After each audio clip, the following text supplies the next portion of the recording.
Hey friends, welcome back to another exciting video. I'm here with a really special guest, George Christidis. He is the Vice President of Government Relations and International Affairs at the Canadian Nuclear Association. George, welcome. Thank you very much, Sama. Thank you very much for having me, and great to see you again. I think the last time we saw each other was at COP, so this is great. Yeah, I'm definitely excited for this chat. You you're making like extraordinary impact in the Canadian nuclear industry, and I know you're involved with some really great initiatives and projects. Tell us a little bit about your role at CNA. What do you do? Vice President, Government Relations, International Affairs. So myself and our team, and really it's a team effort. Just to put that on the table, I work really well with our government relations team, which you know very well, like Camille and Natasha, and we certainly support John's efforts and all the activities that always have a bit of an advocacy, bend. Our communications team is top notch. Our regulatory policy folks. So we're really blessed to have a great team, and with John doing a lot of the great sort of leadership work. But in that space of government relations, that our team and myself do focus in terms of engaging with federal government on behalf of the industry, provincial governments, which include Ontario, Saskatchewan, Alberta, New Brunswick, and other provincial governments. We could talk a little bit about that, as well as internationally, as more interest grows in terms of understanding the Canadian narrative and the Canadian policy and programs as it relates to the nuclear industry. There really is a heightened interest in understanding Canada, the opportunities that's generating for the industry across Canada, but also internationally. So we're very much involved in that space, and really happy to share, those learnings that we've gotten along the way. There's so much activity, right? Like just like you highlighted in not only the national space but the international space. Tell me about that journey of yours, like navigating your career journey in the industry. How have things been, and where are things going now with this new renaissance? So I grew up in Saskatchewan, and my parents were immigrant parents from Greece originally. So I grew up in Saskatchewan, grew up in Regina, and so my first years were very much in the academic space, university, and then I had an opportunity to work with the federal government, and sort of went to Ottawa in that capacity. And I started to get involved after I left government and worked in the private sector. I started to get involved in engagement with the energy sector, uranium mining, and slowly this opportunity emerged where I was able to join the nuclear industry, particularly, and working with great utility like OPG and Bruce Power and New Brunswick Power in capacity of the CNA, and as well as other members like Cameco or great companies there, and all the supply chain like BWXT. Was really quite excited to enter into that space. And the more I learned, the more obviously I became quite blessed to be part of the industry. That's the thing, that we have such a very unique asset, strategic asset that exists in Canada across the whole spectrum, right? So nuclear laboratories and ACL and all the sort of the legacy and great work that's being done at the labs and the research, utilities, uranium mining. So but that wasn't the case originally. Originally, there was sort of this hidden gem of the industry. It felt at that time, as I was sort of, entering this industry, it was just starting to kind of emerge as one of the strategic assets to deal with the climate, particularly climate issues. And at that time, it was just starting to emerge that, along with renewables, that nuclear industry had something to, offer. And but the real turning point of summer was really the successful refurbishment programs. I think as those started to kind of accelerate, between OPG and Bruce Power and the work that NB Power had done as well, it really set the foundation, I think, for the industry. Particularly in the case of OPG and Bruce, they were delivering on time, on budget, lit up the supply chain, across the country, and certainly in Ontario. And that was sort of a foundational piece to the evolution to, hey, more can be done in the nuclear space, and then the evolution of the discussion around small modular reactors, along then with large reactors, right? And the whole sort of building of the can-do supply chain that existed, and where do you take it from here? So quite blessed to sort of enter that pivotal moment where the industry was just starting to change, and the sort of policy environment started to open up to that narrative, and myself and the team were able to sort of participate in those discussions and really take an educational approach in terms of our work. From an international perspective, like Canada is being seen as a leader, right? Upcoming Right. leader in this new renaissance, right? Or this new revival of the industry. Tell us a little bit about Canada's role in right now. That Canadian story, as of course climate and then later energy security became the big policy drivers, both domestically but also internationally, again, built on the successes of the industry, as part of the refurb and part of the can-do supply chain, and of course other opportunities emerging, in uranium mining, etc. That though that political environment or policy environment started then to change and create opportunities, and so Canada found itself very much based on real operational excellence and a policy leadership, to the point where Canada is seen still as a leader in a lot of these discussions. And that interest was, really demonstrated, I think, where the Canadian government fully baked in the role for nuclear in a number of key budgets, as part of the climate plan, as part of the hydrogen plan, as part of sort of the energy security discussions later on. And that was really demonstrated by Canada joining commitments, even at the last COP, as you know, to triple the use of nuclear technologies to get to net zero/climate goals. And of course, with the geopolitical tensions existing in Eastern Europe and other spaces, the role of nuclear that helped address as well as the energy security space, right? So those kind of policy drivers were the real big tipping point for the inclusion of nuclear, and then we were able to be there as a strategic asset for the country to attain its goals in those areas. I follow your journey on LinkedIn, especially right now where you're traveling across the world and speaking at forums and representing the nation. How has that experience been? Can you share some of your experiences speaking at these forums and at these conferences? And what type of reactions are you hearing? What type of questions are you getting? Very good question. It's quite a blessing to have these opportunities, right? So this is I think they demonstrate the significant interest in Canada and Canada's nuclear story, and the interest sort of ranges by country, depending where they're at in terms of their nuclear experience or nuclear interest. But at sort of the basic level, they're very fascinated to hear about Canada, the industry, the jobs, the investment, the refurbishment programs, the small modular reactor, initiatives are occurring. They're very aware of the projects that are occurring in New Brunswick, Ontario, Saskatchewan, and then linking those internationally, like countries like Poland, for example, as well as Romania, which of course is building, can-do technology there as well.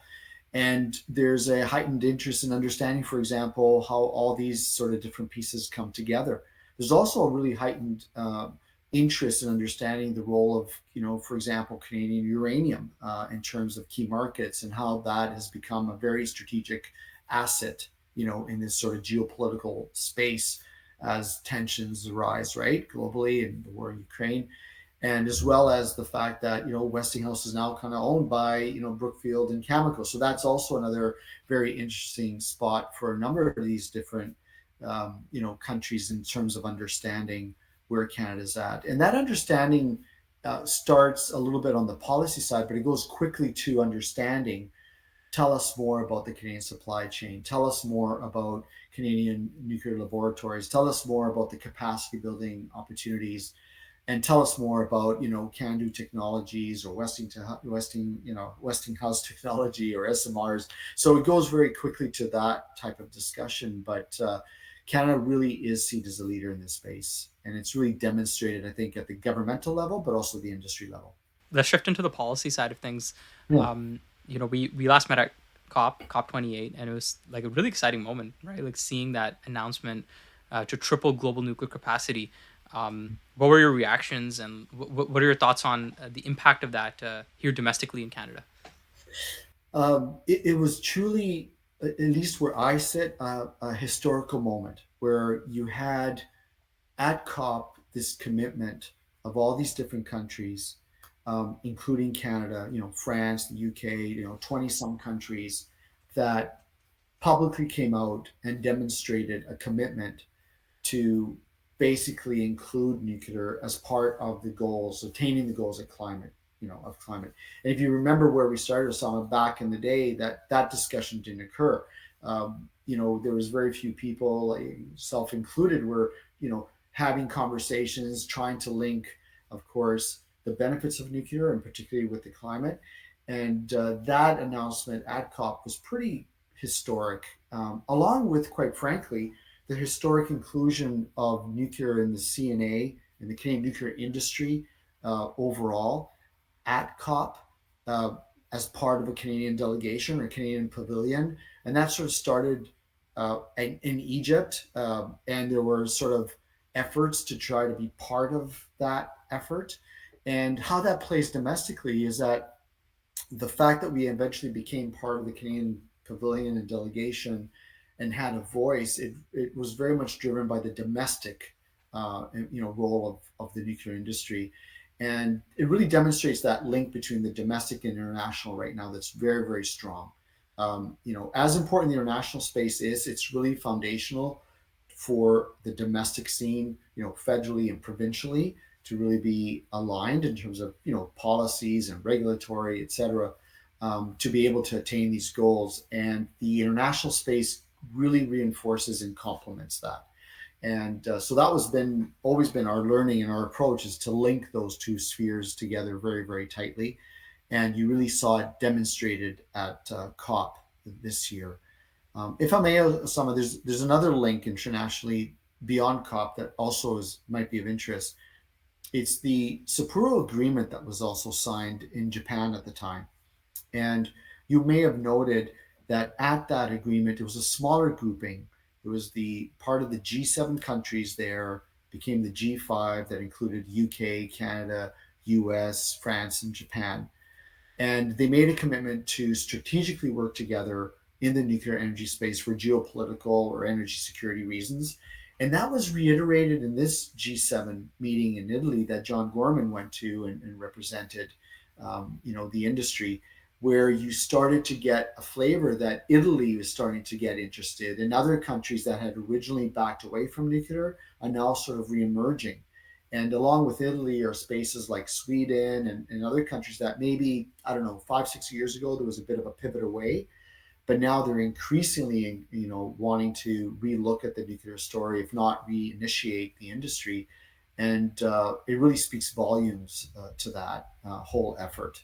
And, John, along with other leaders of the nuclear industry, were also at the nuclear summit hosted by the IAEA in Brussels, and where John and other leaders signed a commitment there as well, or a statement, and again demonstrating that there was a whole whack of other countries joining that effort to really look at nuclear as a potential to address their climate and energy security goals, and that included countries like South Africa, Serbia, Poland was there, like new countries that had not been in that space before in such a public role. So it's truly a huge shift that's happening internationally, but also domestically.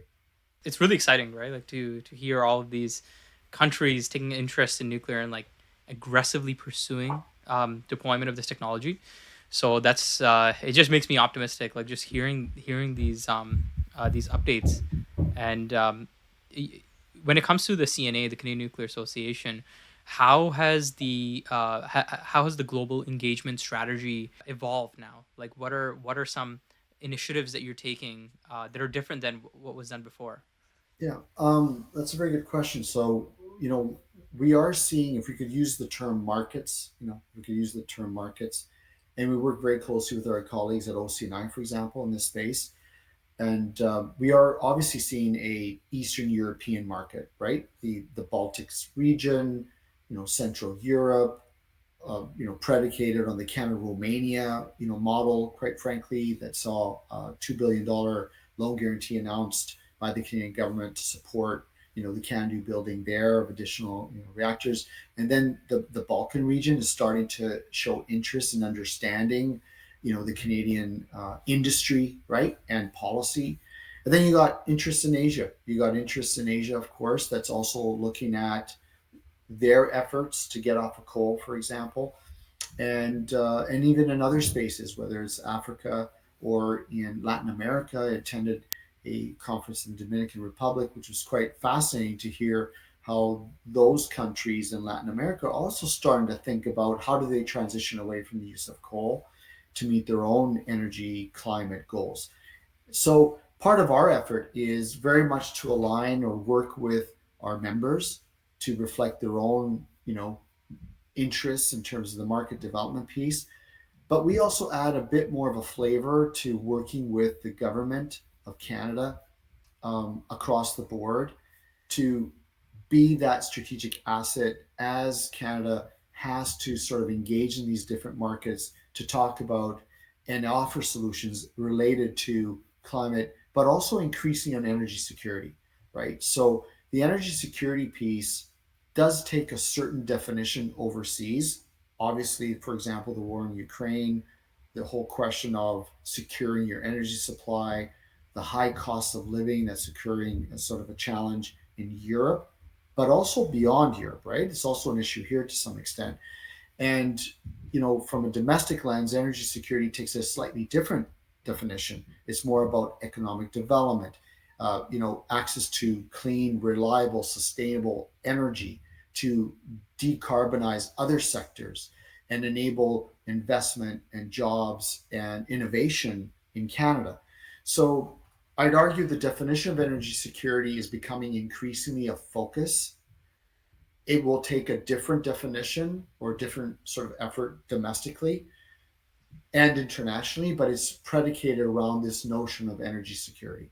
And different countries, different provinces in Canada, for example, are starting to awaken to that fact that they need other options to be able to address those goals as well in Canada. When it comes to innovation and energy security here in Canada, um, one thing that's really important or linked to those topics is the federal budget, right? So this year, really exciting to see that the word nuclear was mentioned like 43 times or a number of Yes, times in the federal budget. Whereas if you go back just a couple of years, in like 2019, it was just once or twice the word nuclear was mentioned. Like, that's tell right. tell us a little bit about that federal budget. What are the new implications when it comes to nuclear energy? You're dead right. I mean, the most important thing for the nuclear industry in that budget was really the reaffirmation that nuclear is a key component of the government's climate and economic agenda, right? And so they reaffirmed that commitment. They tweaked a few things around policies and programs and even the regulatory space that we will see with a little more clarity in terms of what's moving forward. And so, to some extent, it's a reaffirmation of the last couple of budgets of, including a nuclear and small reactors in a number of their different policy and programs. So that's all the great news. The evolution of us as an industry is really predicated, I think, as a collective effort. So the CNA, but along with the individual efforts of the companies and the members, really, I think, contributed to the really positioning the industry of being a solution to some of these very, very difficult problems. And I think in this case, the government sort of sees it and reaffirms it. Now, it also takes a bipartisan, if I can use that term, view. A lot of support by conservative opposition, for example, in terms of the inclusion of nuclear and support of SMRs to be one of those key components on energy security, innovation, job creation. I mean, the nuclear industry is a key creator of good, solid, high quality jobs, right? And this is not lost on any of the parties and is not lost on a number of different provinces. So some key provinces, of course, in Ontario, as well as New Brunswick and increasing Saskatchewan, Alberta, have definitely looking at nuclear to be part of their energy mix and how that works. Ontario, obviously, a lot of history, a lot of great work is done there. Again, predicated on this sort of amazing work around the supply chain and the refurbishment of OPG and Bruce Power in terms of delivering on time on budget, and the leadership of the government, quite frankly, too. Minister Smith has done a great job in advocating for the industry and really set in motion a lot of big, important decisions, right? So it's multi-dimensional.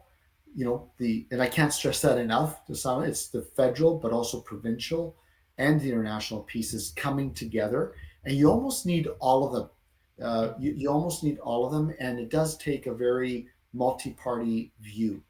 And again, there's a recognition that in order to create jobs, innovation, enhance energy security, along with meeting environmental goals, you need these technologies, and that's really clear now. One thing that I want to pull a thread on was specific projects that are ongoing. If you can Mhm. comment on those, Yeah. like we're seeing that s- unique strategic partnerships between like provincial governments, and then you also have the international collaboration as well, right? For example, with the BWX 300 project, right? Tell Yes. us a little bit about how these global and national partnerships work hand in hand.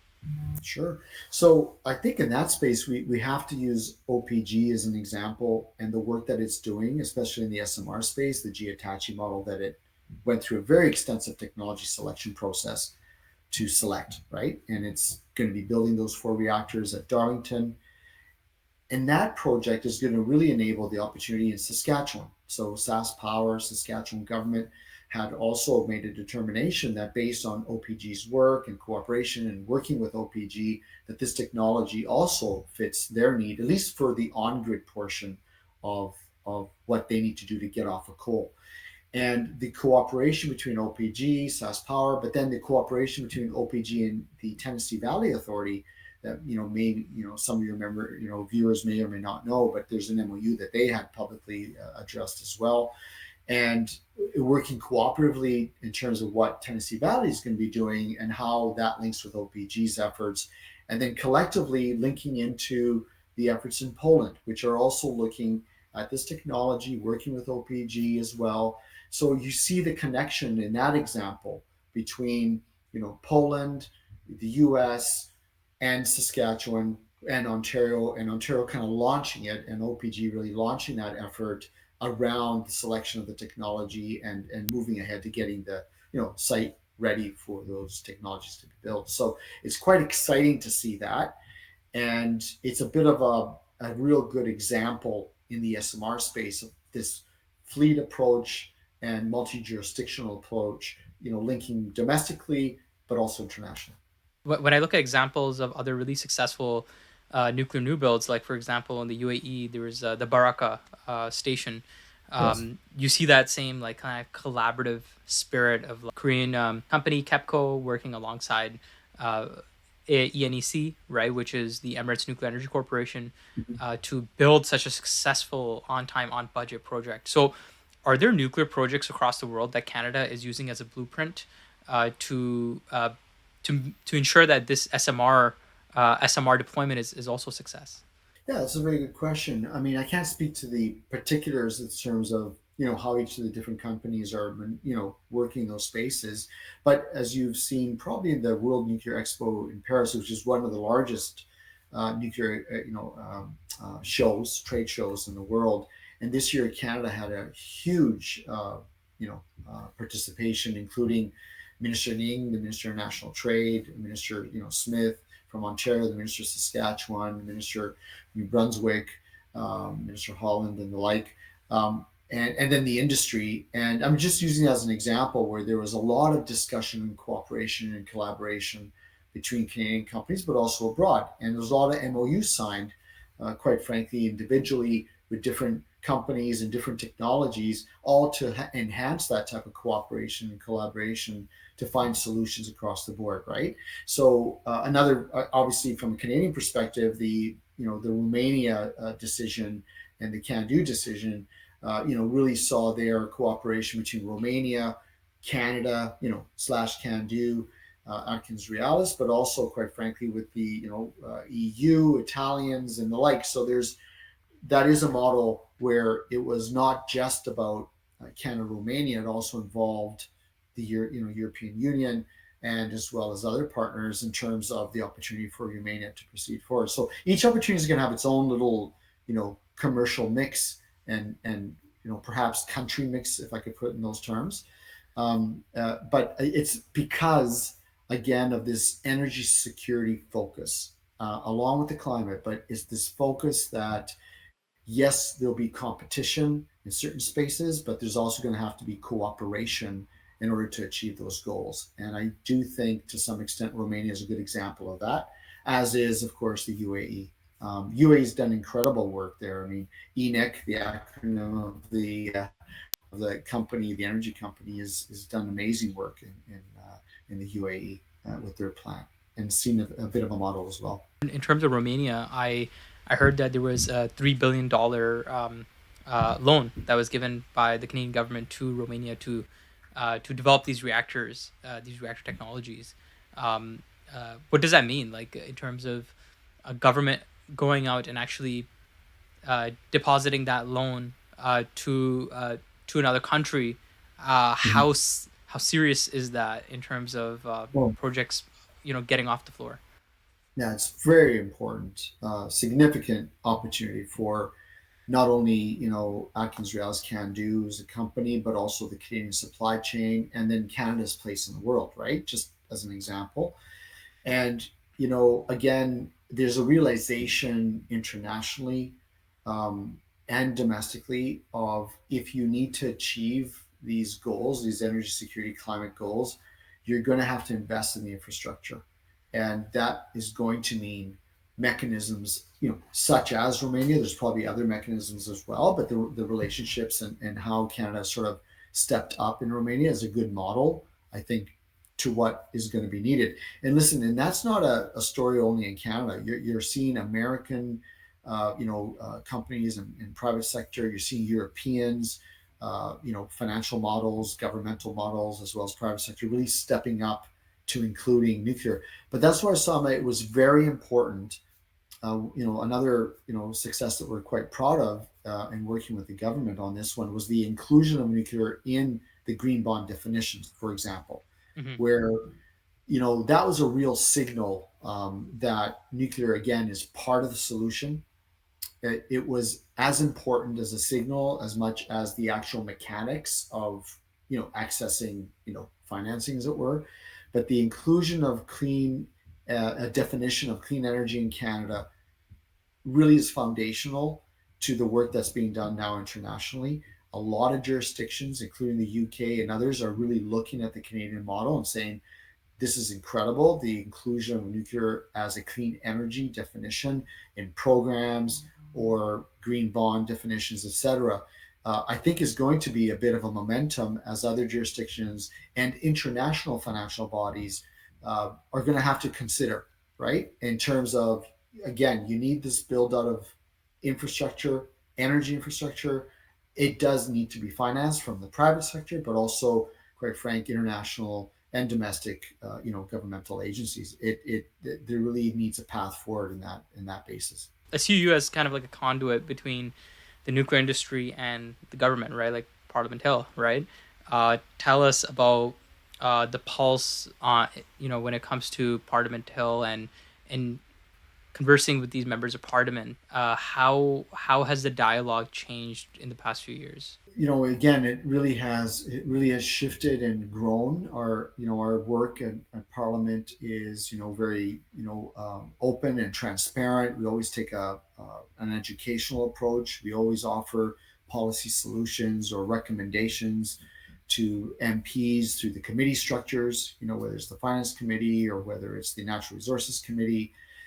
We meet with the different caucuses, again, liberal caucuses, conservative caucuses. We've met with NDP members as well. So very much a, very transparent, nonpartisan approach to our work. The evolution is, I think, is pretty clear. You have the creation now of basically a liberal nuclear caucus that sort of functions in a way that is, it's informal, but there's a number of liberal MPs have now said, listen, this is a very important piece of Canada's efforts to meet the climate crisis, and they've been very eager to learn more about the industry. They understand the jobs and investments in terms of the local impact in their ridings. But they're very keen on that understanding in terms of climate and how the industry can contribute to that.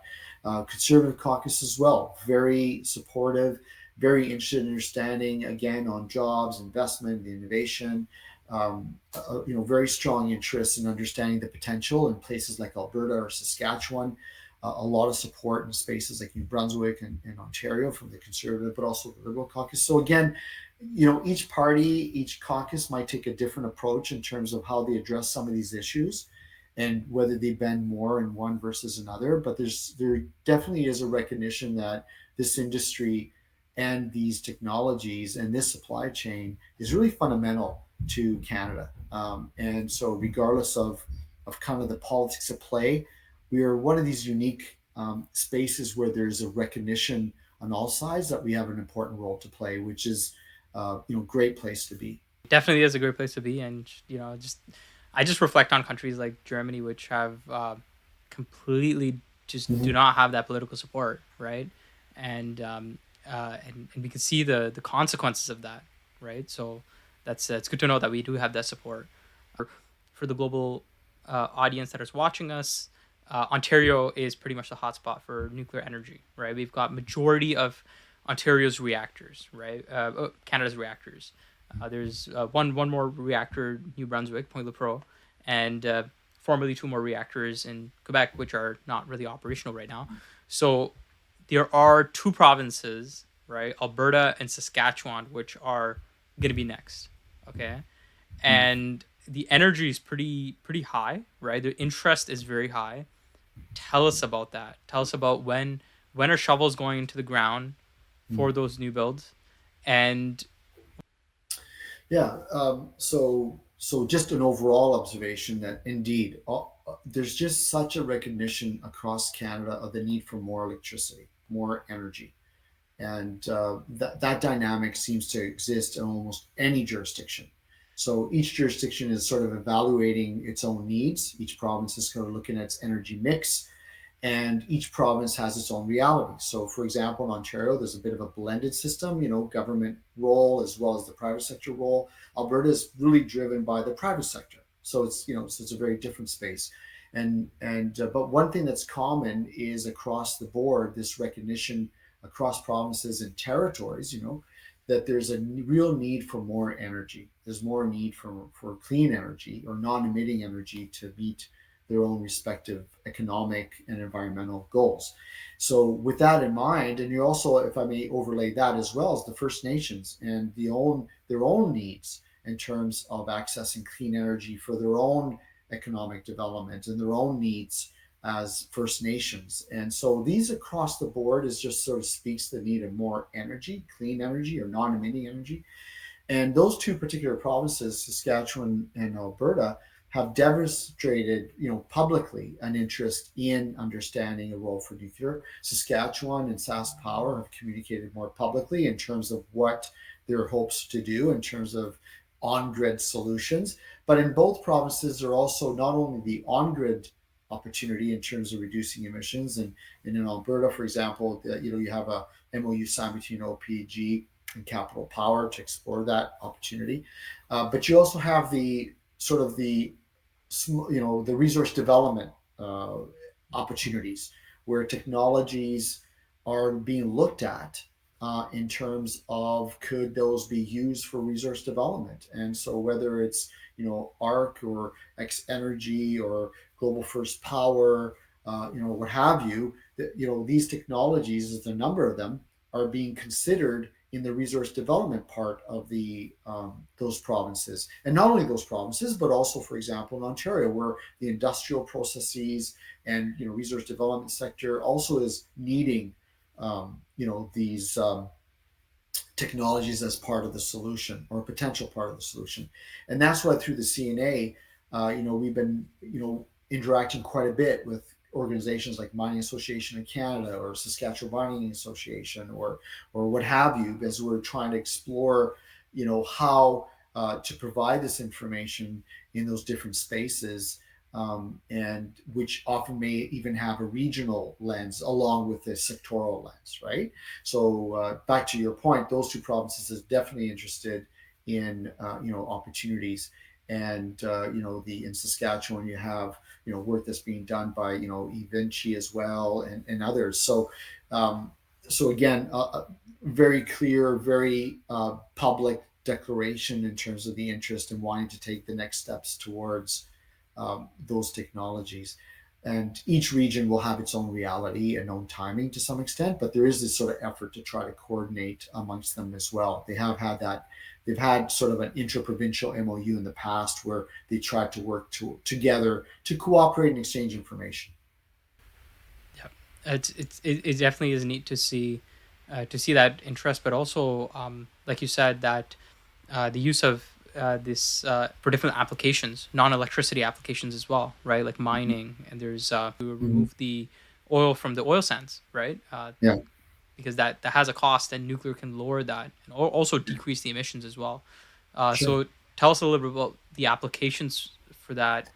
Yeah, absolutely. So, I mean, the applications are very much that is reducing, potentially reducing the, emissions in industrial processes, again, whether it's resource extraction or, natural resource extraction, whether it's industrial processes, industrial parks or, plants.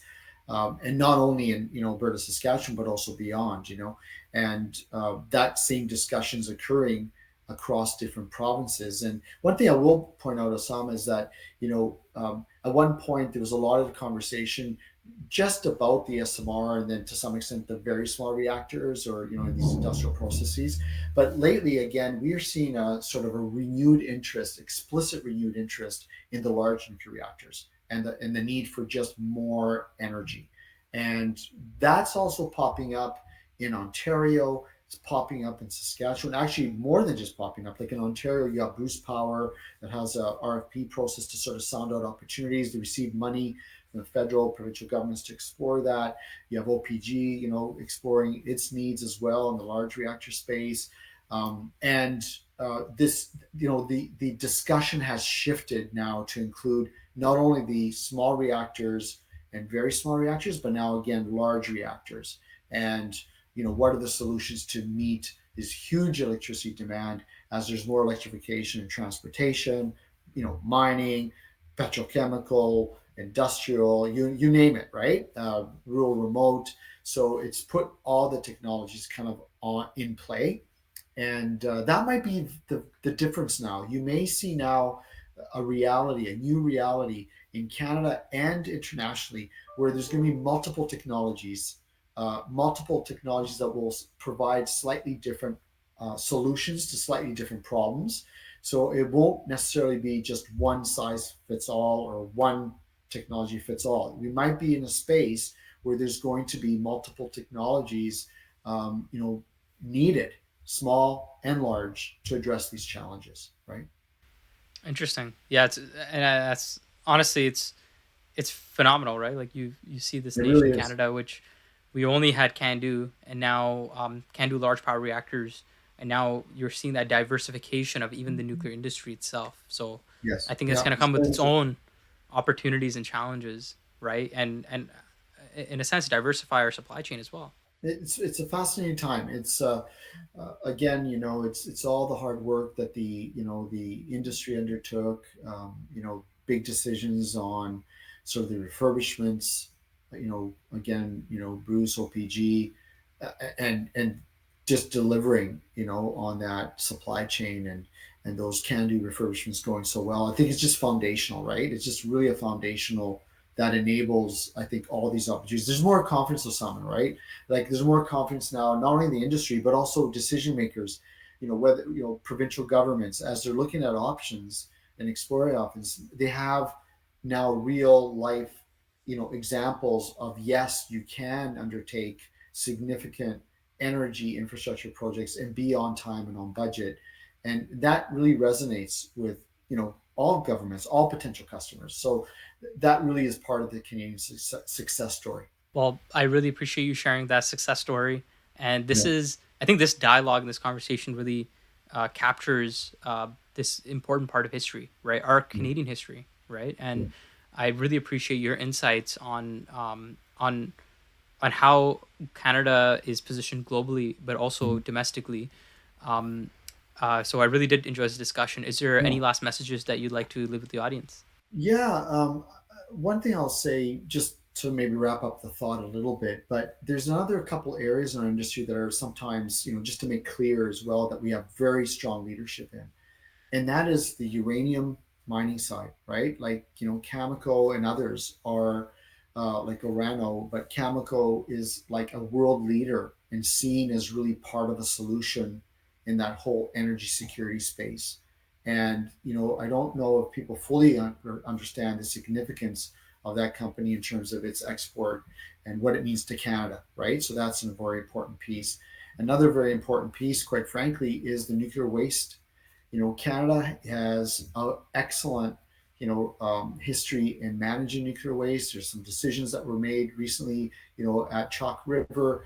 The way that the waste is managed currently, OPG, as you know, and the plans through NWMO to really address nuclear waste is really seen in the world, at least in the meetings that we've had, as really, again, another model of Canadian leadership, right? And now you have on top of that the sort of nuclear byproducts and innovation that also includes isotopes and the link towards new markets that profoundly change the interface of the industry with Canadians, right? So the ability to produce isotopes that provides a direct health benefit in terms of fighting cancers is a very significant foundational change and really positive. So along with the jobs, the investment, the clean energy, this innovation, and nuclear waste and nuclear waste management and the byproduct space, Canada again is seen as a bit of a leader, right? Not a bit, actually a leader in this discussion. So once those pieces fall into place, if they fall into place appropriately, Canada will be very well positioned to be truly the whole spectrum of leadership in this sector, which is really, really unique. And I personally feel very quite blessed to be part of this. And me and my team spend a lot of time, working hard with others to really make sure we present that Canadian story and to create opportunities for not only our members but also for Canada. And I really appreciate your leadership in this area, right? Like presenting that story is not easy, right? Convincing and conveying and influencing, right? So I think kudos to you and your team for pulling off such an accomplishment. One thing that I wanted to point towards was actually your accomplishments, right? Like for the past 3 years, you've won some really phenomenal awards, right? And were acknowledged as one of the top voices in this area. So tell us a little bit about that. Well, thank you. It's very, it feels good. I'll be honest. It's nice to be recognized. But Sama, it really was after a lot of hard work and a lot of teamwork. I've been blessed with great leadership too, right? President CNA, leadership at OPG, leadership at Bruce, leadership at Cameco, and others, CNL, all that have done the work, right, along with the CNA. And then there's my team, between Camille and Natasha and our colleagues in communications, and it's the policy work. All this kind of helps magnify the effort. And so I feel quite blessed that collectively we're able to do it. And yes, if I was able to kind of help do my own, contribute to that, it was a great, opportunity. But it really is predicated on all that great work of the industry, and quite frankly, the need for nuclear becoming so evident, and being able to work with governments, all parties across the board, and really working in the international space and all this sort of coming together where there's these big global problems and challenges that need to be addressed, and increasingly this technology really being part of the solution is really what's also driving this. So, but thank you for that. I really appreciate it. It's my pleasure. Well, thanks for this conversation. If you do want to connect with George, You can find his contact information in the link below, and more information about the Canadian Nuclear Association and some of the projects and initiatives that they're involved with. So George, thanks again for this conversation, and till next time.